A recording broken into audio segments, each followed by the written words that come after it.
일단 변호사는 양심이 없는 줄 압니다. 뭐야, 잘못했는데 저 사람을 변호한다고? 당신은 뭐 저런 사람을 대리하고 쓰레기야. 내가 저 사람한테 싸움을 걸었는데 저 사람을 변호해주는 변호사? 약간 좀 혼내는 시간을 가지거든요.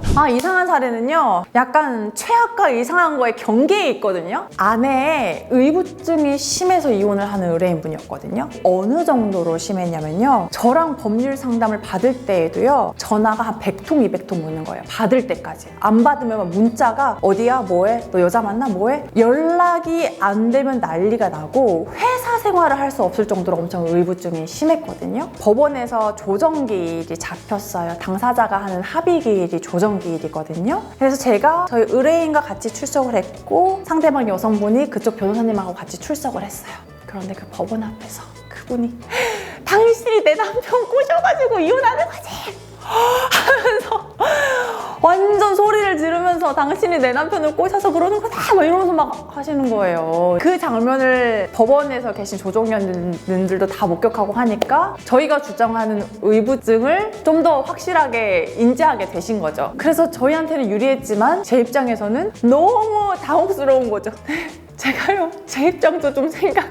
그래서 진짜 그때는 진짜 저 얼굴 잘 안 빨개지거든요. 진짜 얼굴 시뻘개져가지고 진정하세요, 진정하세요 이렇게 하는데 진짜 너무 충격적인 경험이었습니다. 최고의 사례. 어떤 케이스라기보단 제가 그냥 변호사를 하면서 굉장히 기분이 좋았었던 건데요. 소송에서 원고 피고가 있을 때 상대방은 내가 저 사람한테 싸움을 걸었는데 저 사람을 변호해주는 변호사? 진짜 싫어하면서 굉장히 적대적으로 대하거든요. 제가 진행했던 사건에서 상대방이었던 그 당사자분이 변호사님이 서면 쓴 거 봤을 때 자기도 설득당하는 것 같았다. 조정을 하느라고 이제 법원에서 같이 만났던 건데, 제가 이 사건 말고 다른 일이 생기면 변호사님한테 가고 싶다고 이렇게 하면서 명함을 받아가셨었거든요. 그런데 실제로 나중에 다른 민사사건이 생기셨는데 소송 상대방이었는데 저한테 오셨거든요. 스스로 너무 뿌듯했어요.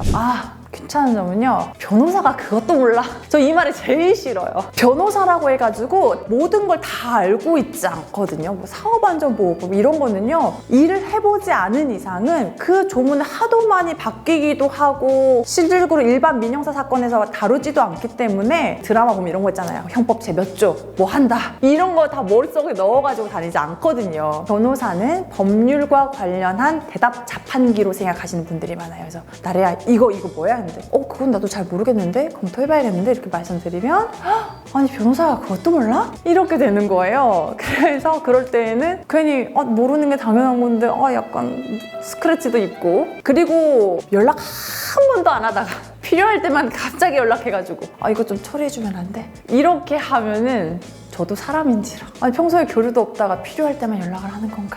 좀 그런데 이제 귀찮은 경우가 있습니다.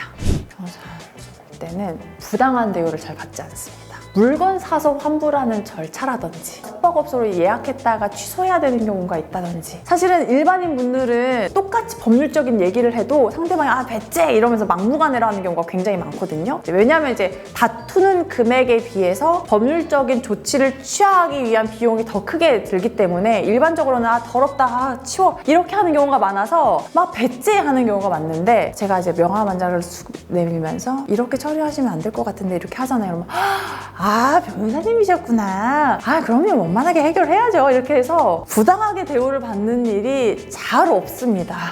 그리고 누군가가 시비를 걸어가지고 싸움이 생기거나 다툼이 나거나 했을 때 경찰서에 전화해가지고 혹은 그 관리 업체에 전화해가지고 이런 거는 조금 빨리 조사해 주셔야 되지 않겠느냐, 너무 피해가 크다, 절대 신속하게 처리를 안 해주거든요. 근데 제가 전화해서 저는 양나리 변호사라고 하는데요, 이런 부분은 지금 뭐 증거 확보 기간도 있고 제대로 처리되지 않으면 그쪽 업체에도 분명히 문제가 생길 것 같은데 좀 빨리 좀 처리해 주십시오 이렇게 말씀드리면 말하는 순간 처리가 됩니다.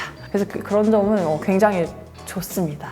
편해요. 저는 이제 승소의 기준을 두 가지로 생각을 합니다. 절대적으로 재판 결과가 좋은 것, 그것도 순서가 있고, 의뢰인이 여한이 남지 않고 정말 최선을 다해서 이 소송에 미련이 없다 하는 것도 의뢰인 개인의 승소라고 생각을 하거든요. 사건들 중에는요, 필연적으로 질 수밖에 없는 사건들도 있거든요. 법률적인 요건을 충족하지 못했을 경우도 있고 증거가 충분하지 못한 경우도 있을 수 있고, 하지만 소송을 당했으면 대응할 수밖에 없거든요. 그렇다면 부족한 증거를 가지고 최대한 할 수 있는 선에서 모든 방안 방어를 다 하고 의뢰인이 내가 진짜 아쉬운데 내가 왜 그렇게 대응을 못했을까? 이런 한이 남지 않아야 되거든요. 절대적인 승소도 꽤나 하고 있다고 생각을 하고요. 두 번째 기준의 승소도 저는 이거는 정말 승소율이 높다. 일단 변호사는 양심이 없는 줄 압니다. 뭐야, 잘못했는데 저 사람을 변호한다고? 진짜 양심도 없다. 잘못한 사람도 변호를 하는 양심 없는 사람이라는 이미지를 좀 많이 가지고 계신 것 같고요.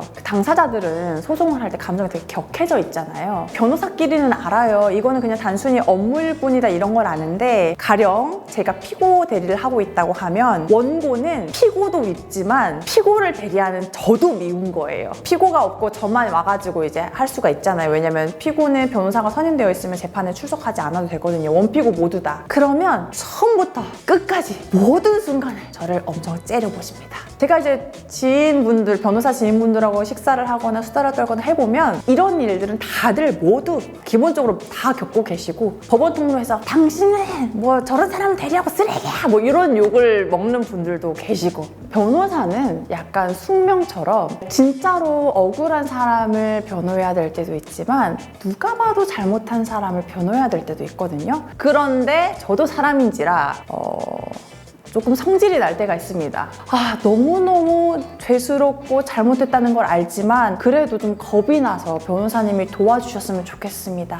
이렇게 말씀하시는 분이 있고, 그거는 사람이 누구나 그렇게 할 수도 있죠. 아니, 그 사람이 이상하니까 내가 그렇게 한 거지. 그 사람 잘못이죠. 잘못한 거 없어요. 이렇게 자기 잘못을 인정 안 하고 되게 막 당당하고 맞아, 완전 빳빳하게 하시는 분들도 계시거든요. 전자의 분들을 변호할 때는요, 그래도 마음이 좀 편안합니다. 이 사람이 그래도 자기 잘못은 인정하고 있구나. 자기가 잘못한 만큼만 책임지게 도와줘야겠다. 이렇게 저도 내 마음속에 납득이 돼가지고 이제 변호를 하게 됐는데, 후자 같은 분들은요, 저도 속에서 막 화가 나요. 그러면 저는 일단 혼내고 시작합니다. 잘못하셨지만 잘못한 만큼만 책임받기 위해서 변호사를 선임하신 거지 잘해서 선임하시는 거 아니에요 라고 약간 좀 혼내는 시간을 가지거든요. 변호사라고 해가지고요, 의뢰인이 당신 선임할게요 하면 알겠습니다 하고 무조건 선임하는 게 아니에요. 변호사도 의뢰인을 선택할 수 있는 거거든요. 변호사님 왜 제 편을 안 들어요? 난 진짜 싫은데? 이렇게 부정적으로 나오면 서로 신뢰관계가 형성되지 않기 때문에 그쪽에서 아무리 저한테 사건을 맡기려고 해도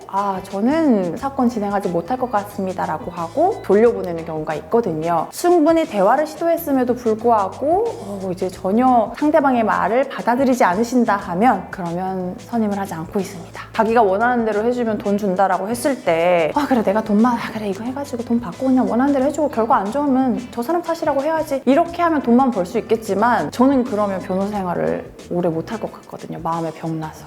그래서 그런 경우는 어쩔 수 없습니다.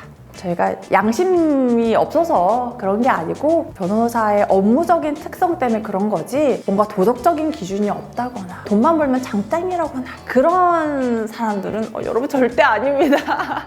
미디어가 변호사를 나쁘게 만들어 놓지 않았나. 따뜻한 사람이에요. 여러분, 제가 유튜브 채널을 운영하고 있거든요. 연말에 변호사를 검색하면 너무 좋을 것 같네요.